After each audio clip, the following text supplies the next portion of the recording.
এই জায়গাটাতে ছিল আগে এই যে ছোট্ট আলমারিটা, আর খাটটা ছিল লম্বা করে রাখা। এখন খাটটা এই যে দেখো আড়ে আড়ে সরিয়ে দিতে এই এতটা জায়গা বেরিয়েছে, মানে বেশ অনেকটাই জায়গা বেরিয়েছে, মেঝেটাও অনেক বড় হয়েছে। আর আলমারিটা এখানে এই যে দালানের রান্নাঘরের দিকে রাখা হয়েছে। যেহেতু এই ছোট আলমারিটায় আমার কুকুর আর কুকুর পাপার জামা কাপড় ধরবে না, তো পুজো বাড়ি দিয়ে আসার পরের দিনেই কুকুর পাপা গেছিল এই আলমারিটা অর্ডার দিতে, তার পরের দিনকেই এনেছিল এই আলমারি। তো দেখো আলমারিটা ঘরে আসতেই আমি এই যে চাবি খুলছি, চাবি আর খুলতে পারছি না, চাবি দেখছি। আর এখানে মায়ের সাথে ফোনে কথা বলছিলাম যে মা আসো আমার আলমারি তুমি গুছিয়ে দাও। আমার বিছানাটার যা অবস্থা হয়েছে, আলমারিটায় যা যা ছিল ছোট আলমারিটায় সব কিছু খালি করে দেওয়া হয়েছে, কারণ ওই ছোট আলমারিটা নিয়ে যাওয়া হবে আমাদের বাড়িতে।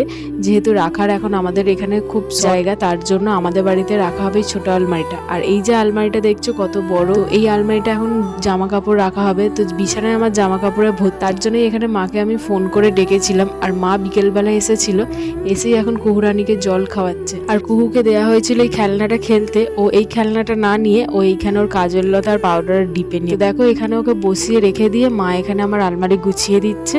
তো যা অবস্থা হয়েছিল, তো একেবারে পুরোটাও গোছানো হয়নি, কিছু কিছু করে গোছানো হচ্ছে। মা বললো তুই সময় পেলে একটু একটু করে আবার গুছিয়ে নিবি। তো যতটা মা পেরেছে সময় পেয়েছে গুছিয়েছে। আমি হলাম মধ্যবিত্ত ফ্যামিলির মেয়ে আর মধ্যবিত্ত ফ্যামিলির বাড়ির বউ, তাই ছোট থেকে ছোট জিনিস যত্ন সহকারে রাখতে বেশি পছন্দ করি, গুছিয়ে রাখতে বেশি পছন্দ করি। তো তার জায়গায় যদি এই ভালো একটা বড় জিনিস বা কোনো একটা ভালো জিনিস যদি বাড়িতে আসে, তো সেইটাকে আরও যত্ন করে রাখার চেষ্টা করি। তো সময় পাইনি, তাই এখানে কুকুর পাপাকে দিয়েছিলাম পরিষ্কার করে মুছে রাখ। আর এই ছোট ছোট জিনিসগুলোই সত্যি একটা বড় খুশি হয়ে দাঁড়ায়। তো আমি ভাবতে পারিনি যে পুজো বাড়ি দিয়ে আসার পরেই ঘরেতে এরকম বড় একটা সারপ্রাইজ, মানে এত বড় একটা জিনিস আমার জন্য অপেক্ষা করছে।